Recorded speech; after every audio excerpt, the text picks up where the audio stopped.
When you succeed, we succeed.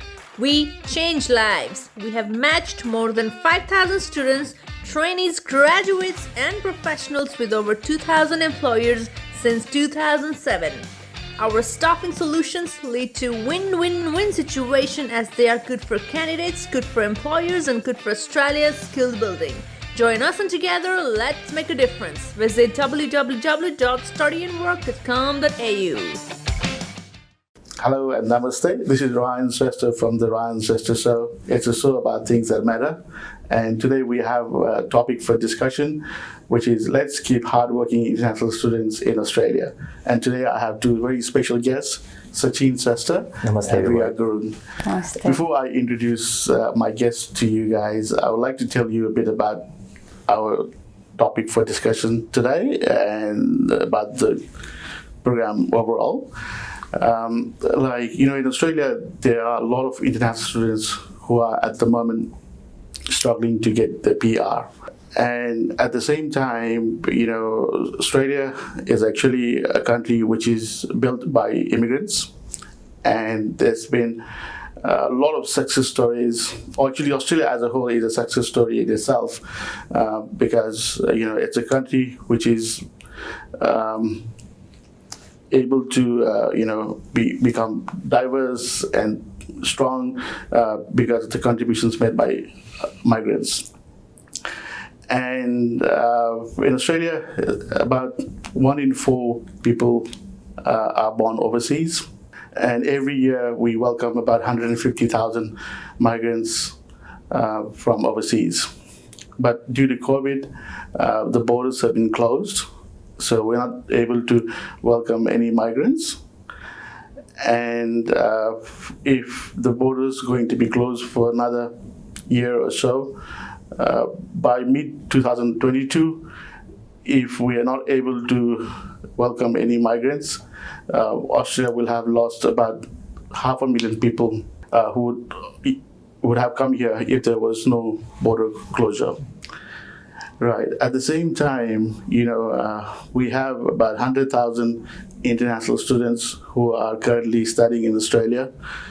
Actually, they are already on graduate temporary visa, and they have applied for their PR, but because of change in regulations, they're not able to get their PR. And that's actually preventing them from starting their career, starting their life. And today what we're going to do is we're going to make a case whereby, we want to convince the people in authority, the politicians, that, by keeping these hardworking international students in Australia, we can actually help Australia grow and prosper. So let me actually introduce Sachin Shrestha first. Sachin was actually an international student several years ago, but I think in 2007 he came to Australia, and he did his master's in accounting. Yes, I finished my master in I finished my master in business study back home. Right. And I did my master in accounting from Chartered University, which I completed in 2009, and I think back in 2012 or 13 I finished my CPA. Yep. So that's my educational background so far. Okay, right. And he also had to struggle a lot to get his PR, right? Even in those days, he had to pass through a number of hurdles. Yeah. He had to do his professional year program. He had to do his, did everything almost. internship, IELTS, right? Did everything. And I think, after getting PR, he was lucky to get a job in his own field of expertise in accounting. He got a job with a multinational company where he started as an assistant accountant, and then he climbed up the ladder, and now he's become a financial analyst. And I think that's a success story in itself, isn't it? Exactly. Yeah, it's a long journey when you look back. Yeah. It's lots of struggle definitely, but I think the time, money, and the hard work you have contributed, it pays off. Now I see, why not? You are here, if you can achieve something. Yeah. There are so many things still you need to achieve, but so far I think I'm satisfied what I have achieved. Yeah, sure. I mean, there's always room for improvement. Absolutely, You still got a long way to go ahead. But wherever you are, whatever you achieve is actually really, applaudable, right? Coming to Rhea, Rhea actually came to Australia in 2016, I think. Yes, 2016. She was already a qualified civil engineer back home in India, right? And then she came here to do her master's at Sydney University. Yes, University of Sydney. Yes. And you did your master's in structural engineering? Structural engineering. Right. Okay. And after doing master's in structural engineering, you also did MBA. MBA. Right. So you're already highly qualified. You have a technical qualification and you also have a management degree. So, I think you have a very bright future ahead of you. Yes, I think so too, because the reason why I did MBA after my engineering was because I wanted to use both the expertise of engineering and managerial skills for a good, competitive environment like Australia. Sure. It's always good to actually have a technical qualification and also a management degree, because if you want to climb up the ladder, become a project manager, then you do need all that managerial skills as well, right? Right. Rhea actually has also done internships, and she's been working in some customer service jobs to support herself. So she has really good customer service skills. She has good communication skills. But because she's not a PR, that's actually stopping her from getting a job as a civil engineer. Yes.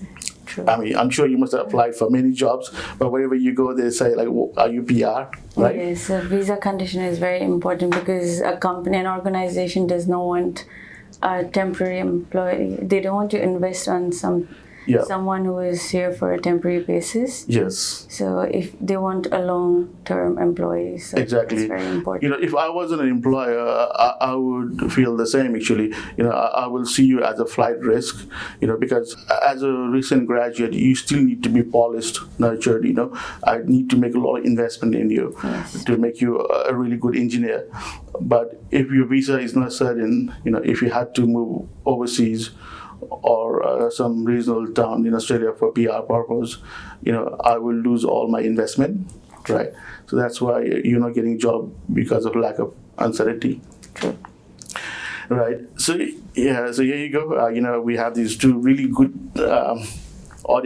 guests today who's going to help me make a case to convince the people in the authority that it's worthwhile keeping people like Rhea in Australia, and we're going to use Sachin as an example, to actually make our case, right? So first of all, let me ask Sachin, do you love living in Australia? Why? Yeah, absolutely. So many reasons, right? I mean, you can contribute to the society not only in Australia. Yeah. You can contribute back your home. You can. There's many ways, not only the monetary only, but there's many ways you can contribute to the both country, and the you feel that you have achieved something. Coming overseas without anyone's support. Most of the people can achieve so many things back home. That's a different story. But coming by yourself without anyone's support, and you can achieve something that will give you some kind of self-confidence and motivation as well, and a kind of feeling that you did everything by yourself. That's very important in life. So. And so many things here is first of all, law and regulation is very important in any country. And that is something you can find here. It's a proper law and regulation. You work hard, you achieve something, and you enjoy your life. That is very important, right? And there is no biasness, what I think. Discrimination, racism, bias is everywhere, but you can find very minimal over here. Yes. That is also I think in Australia you get fair go. Yeah, fair go. So everyone gets a chance. Yeah. And another thing is not only for me, but for example, I have a boy, right? For his future, which I see here, he has a bright future. In a way that he probably doesn't need to struggle the way we struggle. Yes. Because he's already here, right? He is in the First Nation. So that is also very important for me. These are the things that sum up for me and being in Australia, come over here.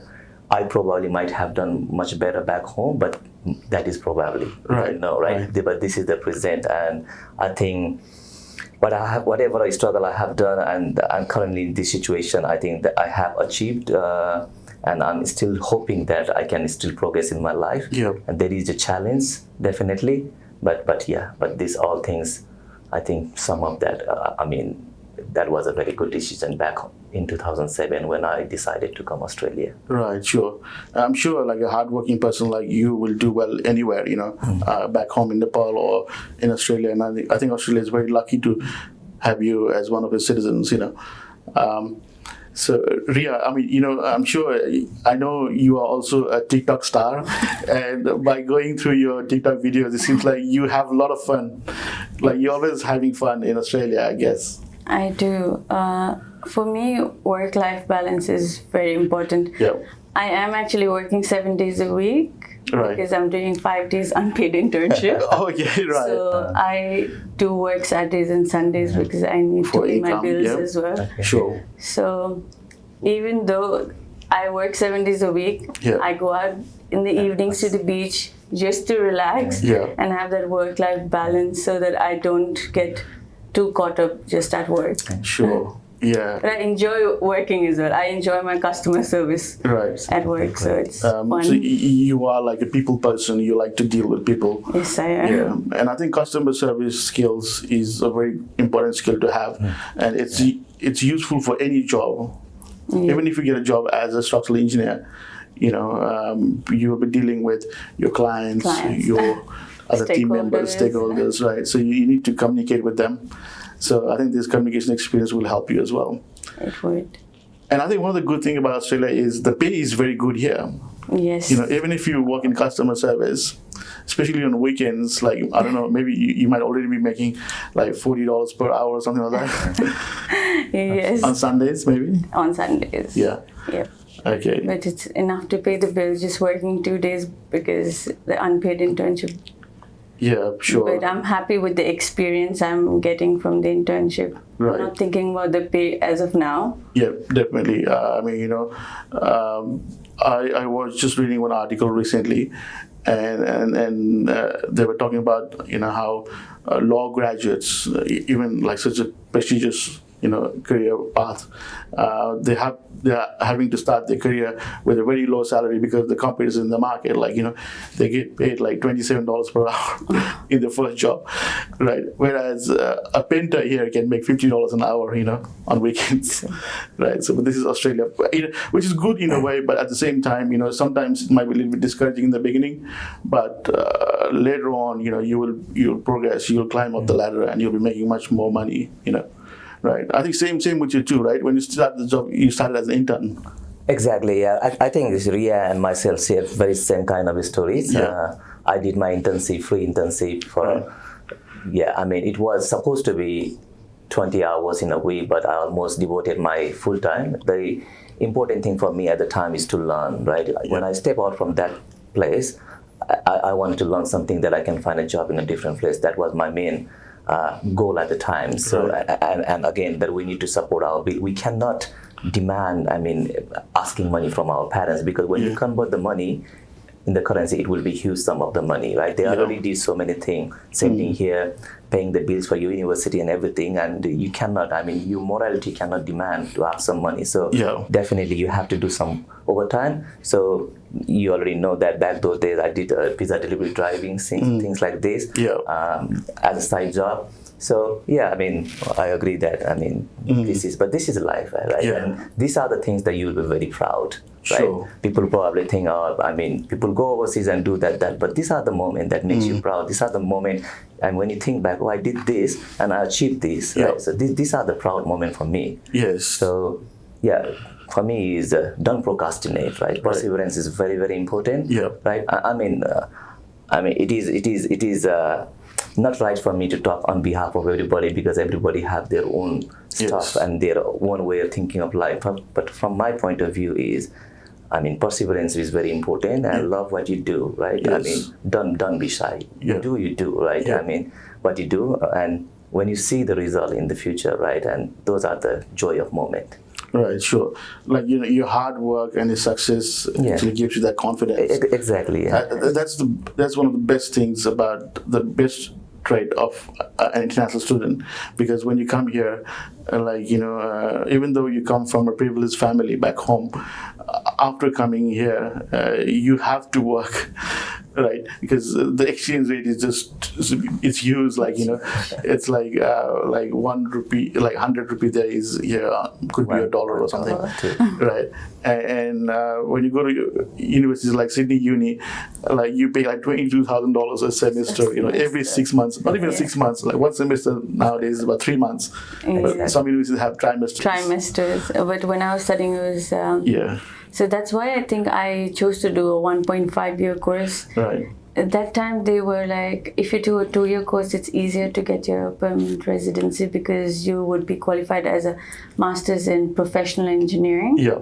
And my course, 1.5, was master's of engineering. Right. So that time they asked me if I wanted to extend my course. Yeah. But the thought of telling my parents, oh my God, another $22,000. Yeah. So I just okay, no, I'm just going to do something else, a cheaper course, but and learn more skills as well. Sure. So I chose to do MBA after that. Okay. So that time I couldn't think of doing another semester. And I think you made a good decision, as I said earlier, MBA will add value to your skill sets, right? So as an international student, we come to Australia with a lot of expectation, right? Because, I was an international student as well, but a long time ago, I came here when I was 19, in 1994. I was 2 years old. Right, so you were born in 1992, and I came here in 94 already. So when I was in Nepal, I thought I'll be going to Australia, I'll be studying in a really good university, I'll be playing rugby and, I'll be mingling with all the white people, but the reality was quite different, right?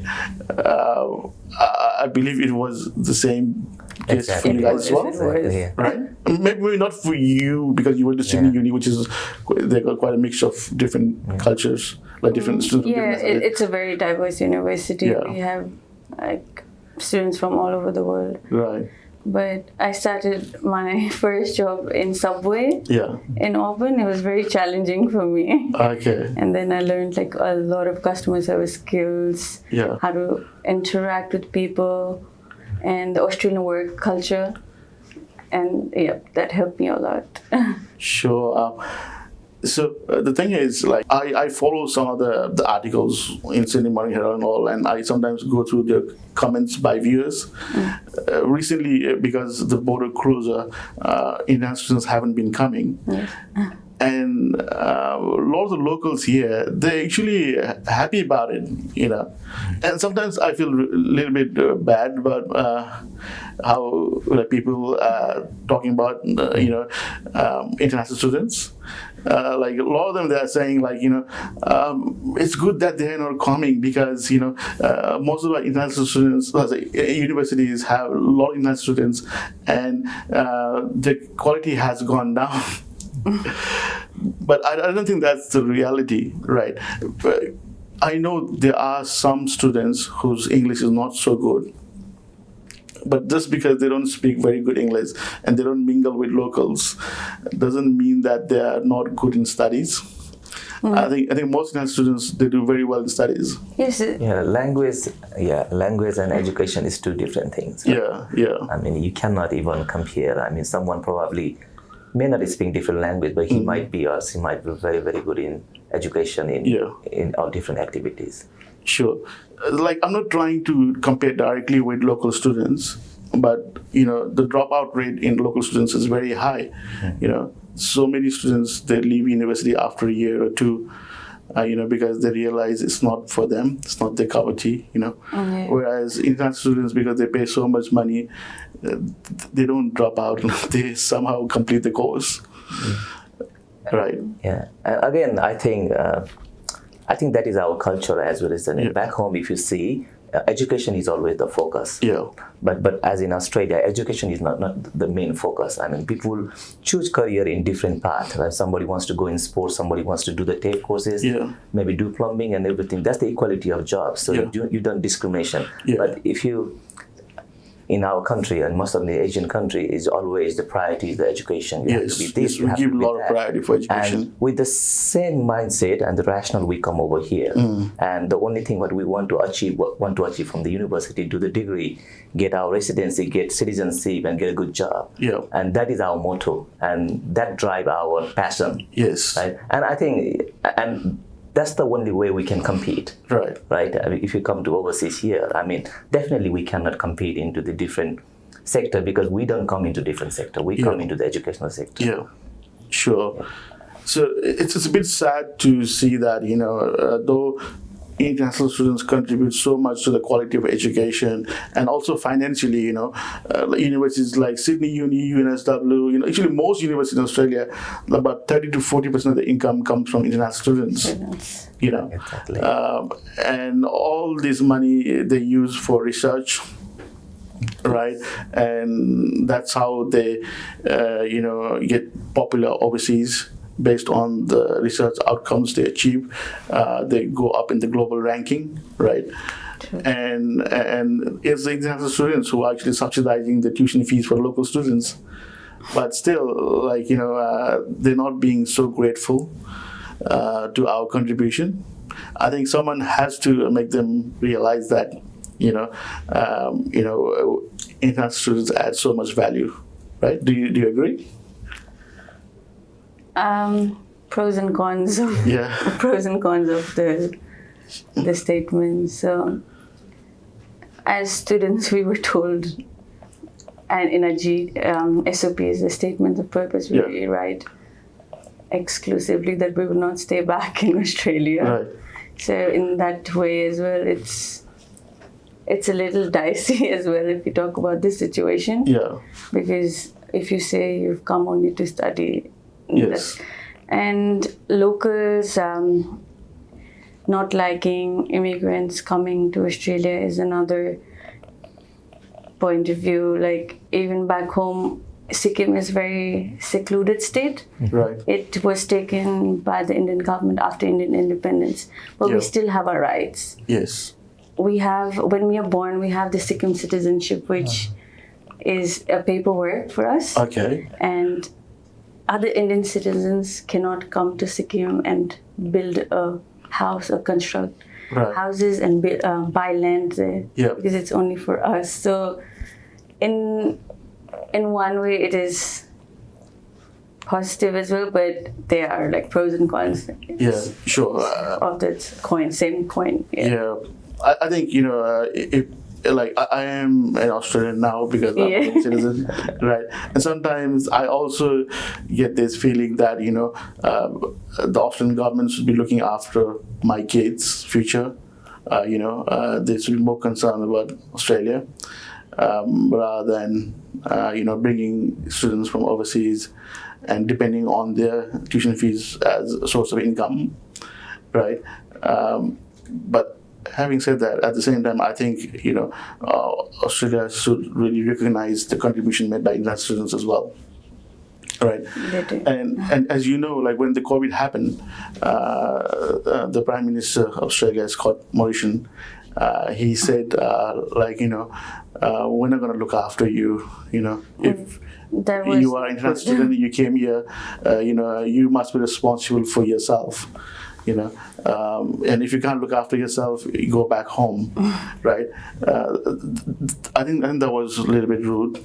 A little bit disappointing because once you're in a country, inside an enclosed island where you can't leave the country because of circumstances.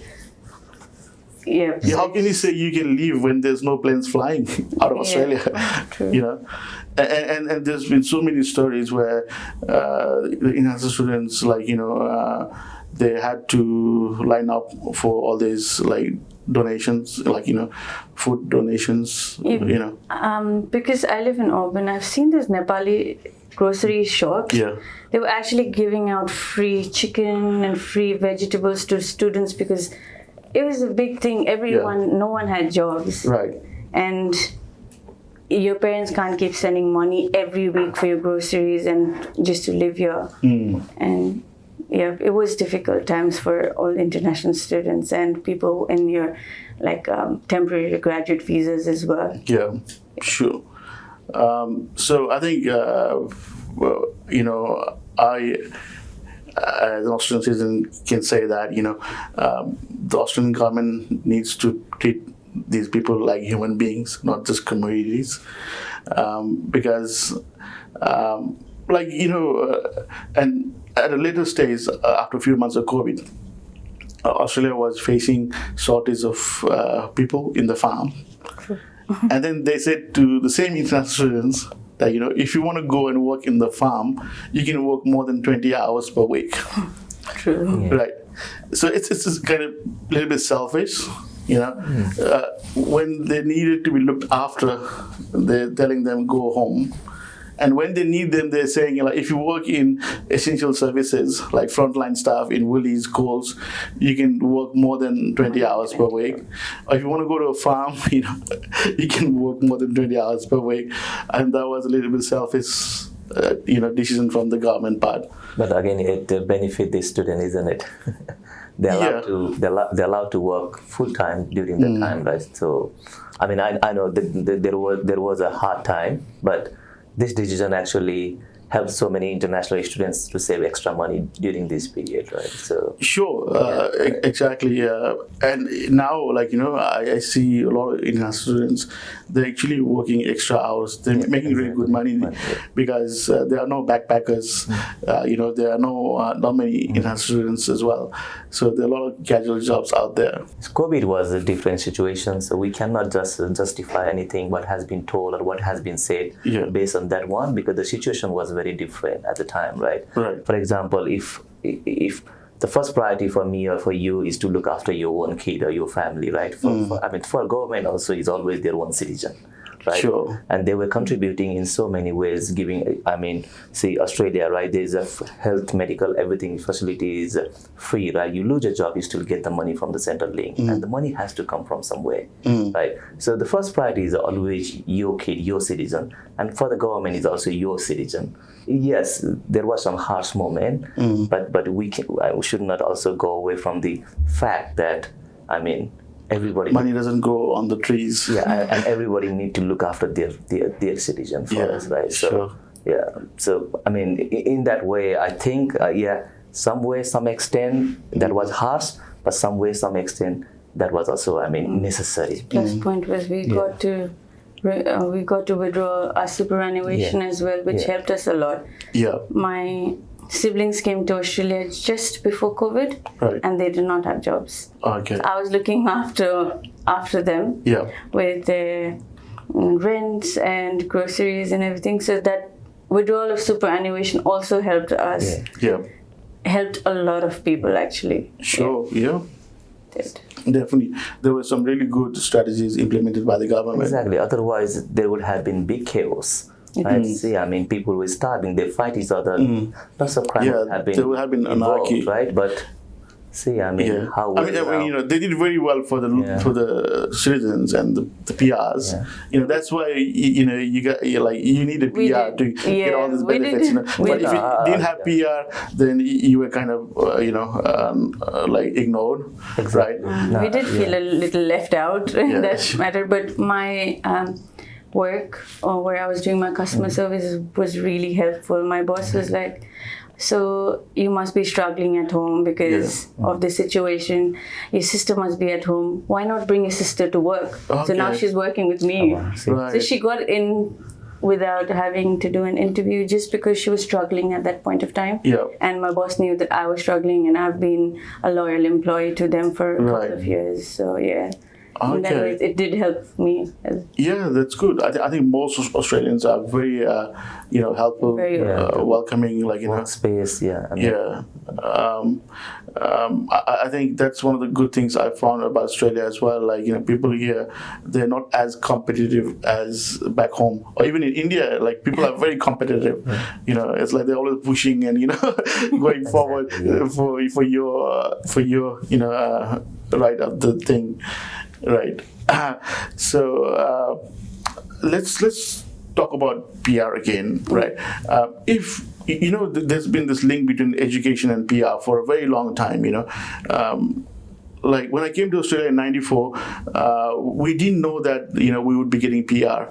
You know, we just studied because we really enjoyed the subject, you know, and we really wanted to go back home. True. But later on, they said, okay, we're going to give you PR, you know, and we're all happy, like, you know. I didn't have an intention to stay back in Australia as well, for the matter of fact. Okay. I came to study my structural engineering, so I did a research on my own. Actually, I didn't go to any consultancies. Right. I did a research on which universities around the world give best education for structural engineering. Yeah. Then I saw the top 10 and applied to 2 universities. That's University of Melbourne and University of Sydney. Right. So first I got an offer from University of Melbourne. They gave me an offer letter for 1 year, but not the subject I wanted to study. So then I chose University of Sydney over that. Okay. And I just wanted to study here and then go back. I didn't have that. I didn't know that we need to study 2 years to get 2 more years of working visa. I had no idea about it. Okay. So after coming here, after studying, you fell in love with Australia and you wanted to stay. Then I wanted to do my MBA after, and then I was eligible to get the 2 more years of working visa. So I thought, I will grab some experience opportunities, work for 2 years, and then return back. Right. Then I came to know about permanent residency, then started doing little things of like English exam, NATI, PY, and at 90.3 was very good chance for you to get PR. And then they extend the goalpost. And then I was finishing my professional year in February. Right. And in November, they just removed civil engineering from the priority critical migration list. So I'm just stranded. Right. So you didn't actually want a PR in the beginning. I did. Same, me too. Like, you know, but if there's no PR, like, you know, after putting in so much effort, spending so much money, will you be disappointed to go back home? So for me, I realized that to find a job in Australia, you need a PR. You need something permanent. Like as you said, the company wouldn't invest in you if you're a temporary employee. So if not, I'm happy to go back. If I have struggled a lot, I have paid my dues, and I want to achieve the best I can. But if not, then at the same time, like back home, also you have a bright future waiting for you. Like, you know, if you follow all these global economists, like they all say, the future is in India and China, not in Australia. You know. To be honest, because you know, if you look at Australia and its economic fundamentals, like, you know, even during this COVID, the government's been spending so much money, you know, and Australia is going to be under like $1 trillion worth of debt. You know, so the 2030 to 2040, the whole 10 years will be just paying off the debt, us and our children. You know, and Australia doesn't have any manufacturing, you know, and the 60% of Australian economy depends on real estate. So to keep the real estate market on float, you know, they need to bring in more people. So that's why we need more people like you. Right? So if the population growth stops, you know, if we don't bring in more people, who will buy all those houses and apartments? And there is this, you know, chain economic impact from the property market. You know, who will buy the furnitures? Who will buy the refrigerators, TVs, right? Everything is linked. Yeah. So that's why you know, we need people from overseas coming to Australia on a regular basis. You know, even though we may not need like 200,000 people every year like we used to get in the past, at least we need like, you know, 50, 100,000 people just to keep the balance going. You know, and I think. Like one of the Australian government reports said that in 2021 in Australia there's going to be about 130,000 extra dwellings, extra houses, mostly apartments, And in 2022, we'll have another 80,000 extra apartments and houses, right? So if there aren't enough people to buy those houses and apartments, the property market is going to crash. That's the prediction. So that's one of the reasons also why we need to bring in more people. And because we can't bring in now all those people due to border closure, why not we keep all the international students who are already struggling to get PR, like you guys. You may not need PR, but I think it's in the best interest of Australia to put them in Australia, keep them in Australia. Let's talk about Sachin and Rhea's contribution to Australia so far. Sachin, I know, like, I've followed your progress for last 5-6 years, and I think you've done pretty well. Like, you're in a good job. Like, you earn good income. You pay high taxes. You bought a house a few years ago, and now you bought an apartment, right, as an investment property. So I think Australia has benefited a lot from you. What do you think? I say yes, yeah. There are many people who have done 10-fold better than me, 100-fold better than me. But you think so? As I said before, Okay. I'm satisfied. I mean, the purpose of coming over here and what I have achieved, I mean, that balance for me, yeah, as you said, yeah, we have known each other from last 15 plus or 20 years, something, yeah. And from your STEAM organization, right, I did my first internship, and lucky enough that I stick with the same company, and the perk was there for me, I mean, to continue, because I progress a lot, yeah. From junior position to up to now, I progress a lot. So I have been in this organization, which is very, look after people, right? Yeah. I mean, even in a good time and bad time, especially in the COVID. I mean, we shut down completely, but the company say you all work from home, Right. Yeah, company So might be losing money, but there is affection, and also the environment was very good and it's still very good.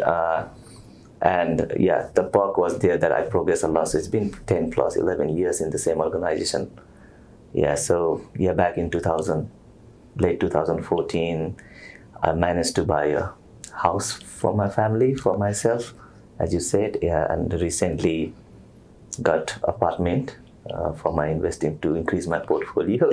Yeah. So yeah, overall, yeah, I think I did okay. Yeah, I think, yeah.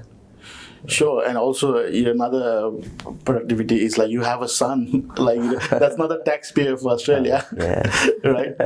Yeah. He's going to school now. Yeah. So he's in year 1. Yeah. So that is another milestone in my life, right? So Yeah. I mean, you need someone that you think that you have achieved something for someone, right? Because whatever you do, I mean, if you do not pass, so it's no use. Yeah. Right. I mean, you need to pass someone something and your contribution or your whatever you say, right? So yeah, I mean, that is one of the biggest achievement in my life, having a boy.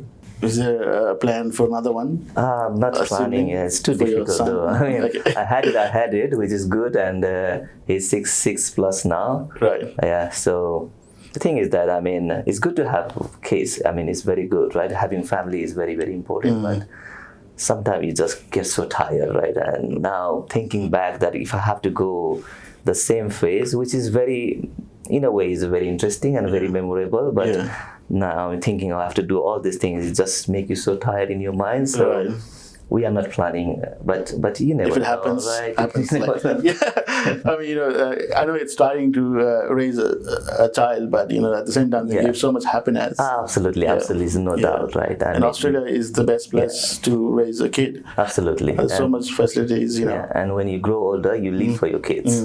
Right. Yeah, and also I think Australia needs more taxpayers, more population growth from within Australia itself, so that we don't need to bring in people from overseas that much. Exactly. Yeah. All right. Yeah. Sure. And you feel very proud and very happy when you pay tax, especially a country like Australia, because when you see your tax is managed and has been invested in a different ways. Yeah. you don't need to pay for your medical facilities, right? You can go anytime to the doctor and everything, especially for the resident and the citizen. You don't have to pay. So there is no barriers. If you don't make a money, I mean, there's no way that you don't get the health facilities. Right. There is no way you don't get the food. You still have a Centrelink benefit. You still get the food, right? So you need to live in that kind of country, right? Yeah. I mean, so where there's like equality and equity, like everyone gets looked after. Exactly. Yeah, when you know that your tax has been utilized in the right way and for the right purpose. So this is also something when you feel, right? I mean, you probably don't do lots of humanity things, but indirectly you have been. I mean, you are doing. So that is also very right. important. Talking about social security benefits, have you ever, I know it might be a little bit secret stuff, you don't want to share with the public, but have you ever been on social security benefit? No. I Never, mean, right? After, as I said before, right, I did my internship from your organization, and at the time I didn't have permanent residence, so I was not eligible. So and luckily I got a job there, and I have been in job from that time to up to now. So there's no point that I can get anything that kind of benefit, but it's better to pay than get, right? Yes, exactly. And I think that's another good quality of migrants. They hardly go on social security benefits. Actually, in fact, they work like multiple jobs. Exactly. We got so many people like friends, so we know that they could be a nurse, doing two jobs at the same time, one in the hospital, one through the agency. And when they do two jobs, they make so much income and they're not paying so much in taxes. So by having people like you in Australia, I think it's a win-win for everyone. It's a win for you because you had a very good career. It's a win for Australia as well. Yeah, and it's a win for my family back home. Right? Yeah, everyone benefits because you might also send money back home to look after your parents. Similarly, you must have spent a lot of money too, right? Do you mind sharing it with us? How much you invested in your education so far? Yes, I can give you a rough idea about it. Yeah. So my University of Sydney, because it's one of the best universities in Australia, I did pay like 22,000 per semester, which was one and a half year course. And after then I did my MBA, which was around 16,000. Right. So because of my credits and good marks in my other masters, they gave me credit, so they reduced my MBA from 1.5 to 1 year. Right. Thank God. Okay. Thank God. And the other expenditures were giving the professional year program. That's another $16,000, I think. Yeah, 15,500. Yeah. And your NATI, that's your language exam, would be like 800 for one exam. Yeah. And then you have to sit for classes because my Nepali isn't very good. Right. And your English exams, which was 340 and now they've increased to 370 per sitting. Yeah. It's a computer-based exam, so you don't know, it's not English. It's very different. Even if I show that to my Australian friends, they'll be like, I can't do this. How do you do that? They'll look at my question and they'll be like, it's not English. It's different. It's very difficult. You did PTE or IELTS? Yes, I did PTE. I got 9 overall. Wow, that's good. That's like ultimate 100%. That's okay. Thank God. Awesome. They say PTE is much easier than IELTS. I think it's all about picking the system. Yeah, and I never did PT. Yeah, in your time there was no PT. I did and you were doing IELTS, and I think you had to give IELTS like 9 times or something. I actually did more than that. So really? That's more than 9, okay. Yeah, more than 9, yeah. It was. Yeah. Sometimes I think when you are doing something, you need a bit of luck. Yeah. That's very important, right? That will give you a boost. Yeah. So at the time, I think I didn't have that luck. Right. So when I was applying for my permanent residency, you're already aware. I mean, there's a 4 module, right, in the IELTS, and my average is always 8.5. I mean, 8's always, right? Yeah. But every time I miss, you need to have, you need to have 7 in all, but my average is 8.5 almost all the time. Okay. But every time, in one, you get 6.5. Right. Every time. So it happened almost. Like poker machine. Like a poker machine, yeah. and one point, and I just gave up. I'm not gonna give. So I pack up. I had only 3 or 4 months of visa left. So I put my certificate, everything. I went to the lawyer and I applied my residency with my experience and everything. And I don't know what happened. Luckily, something that was my so probably your case manager must have gone. That was so. I put all my 10, 11 IELTS certificate. I put my 2 university certificate. I put everything, whatever I have, my working experience and everything. And I think 1.5 months, they just handed me the residency. Okay. So and I think finally, I mean, that was the moment I think I got my charm back. Right.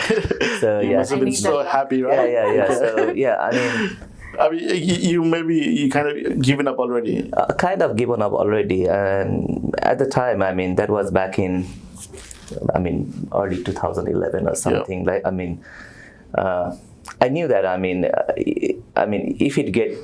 If I apply my residency, probably it would take 3 or 4 months or 5 or 6 months. So you can still stay there. Right? You have this bridging visa. So I think I was making $3,500 or $4,000 from my job at the time.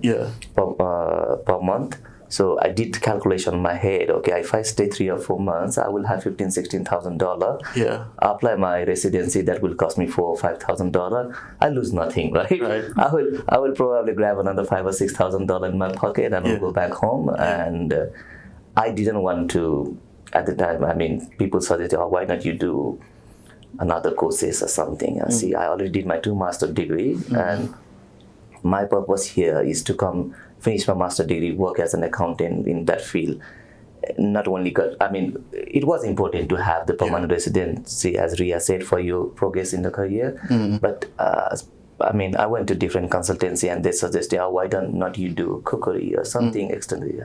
No, I didn't come here in Australia for that thing, right? So I get it in my merit on this one. If not, then I'll go back home. I'll do something what I can do back home. So so that in my head, I did calculation. Okay, I still, 4 or 5 months, I still benefit. I will have another 5,000 or 6,000 in my pocket. Okay, then I think I forgot the name of the lawyer. So I went to the lawyer and I asked him, he put my all result, all my IELTS certificate, everything. So and I think in 1.5 months or 2 months, and I got a call from my lawyer, and he said, okay, you got your residency. That was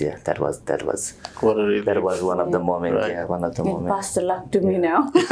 Exactly. Sure. Right. So, Rhea, actually, there are a lot of opportunities for civil engineers in Australia at the moment because, Australia, the government wants to grow the economy, and they want to create employment, so they're going to be investing a lot of money in infrastructure building, construction, and they need engineers, right? So I think there's still a very bright future for people like you. If given a PR, if you can stay here, I think you will have no difficulty finding a job. If given the PR, yes.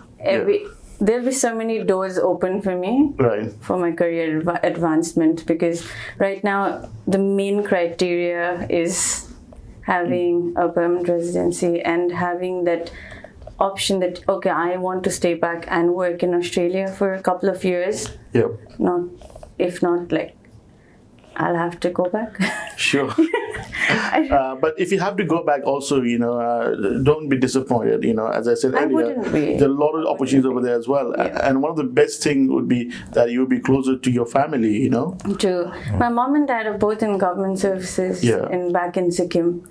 So if I go back, I will have to find a government job. But I want to do something on my own. If I go back, then it'll be like, you're someone's daughter, and let's give her a chance. No, you don't want to be under the shadow of your parents. I want to do something on my own. Your name by yourself. Yes, true. Just like Sachin has done, right? Okay. Because I myself, I got scholarships for engineering and medicals when I was a student. Wow! So you've been a really good student in your school.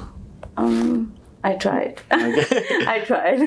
And I did my civil engineering in India, and because I had more than 80% on my CGPA, I was selected to go for semester abroad program to University of California. Yeah. So I did a semester there in Davis, in California, and then I think I got that enthusiasm in me to come abroad and study, and I came to Australia. And my dad has always told me that an investment in your knowledge, you get the best interest out of it. Yes. So I kept studying because I think that's the mentality, like you said, of us, education. Yeah. But I've realized that experience is very important in Australia. Yeah, it is.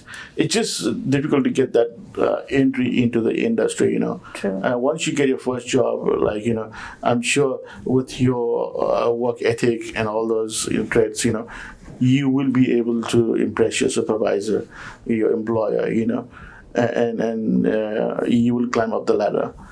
And especially with someone like you with such an excellent spoken English, communication skills, you know, I don't think you will face a lot of obstacles in your career growth, right? Yeah. So, I'm always ready up for anything, and very enthusiastic.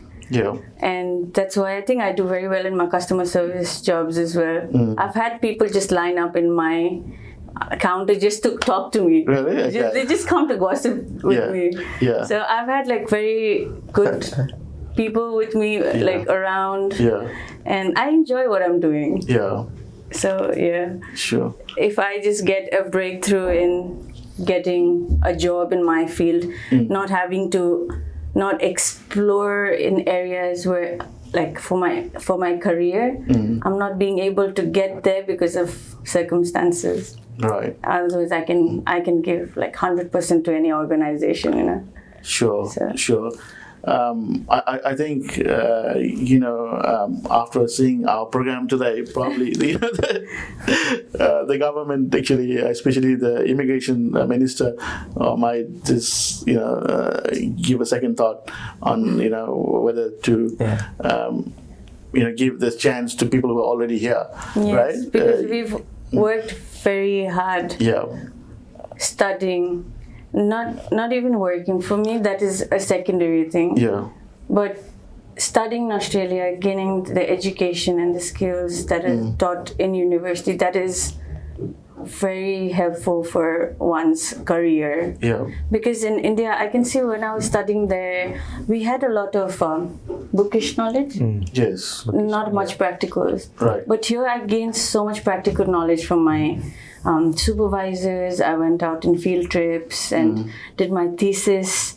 And I actually did very well in my thesis, as told by my supervisor. I got like a big letter from him. Yeah. And I was only one one girl who graduated from Masters of Structural Engineering that year. Yeah. It was a very proud moment for my parents to come and watch me. Okay. So your Graduate. parents came here for graduation? Yeah, they did. Okay. Great. It's good, okay. And they enjoyed everything. They saw that I was struggling here Yeah. as a student, but they were happy. They're proud of what Yeah. I'm doing here. Yeah, yeah. I think we covered a lot of things today, right? We had a very good discussion, and some of your stories were quite emotional as well.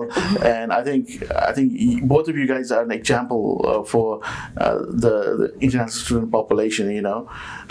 To never give up on your career, right?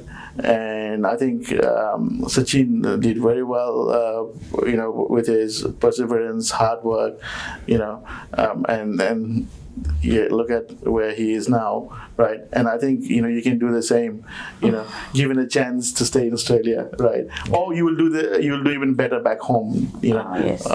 It's not like PR is everything, right?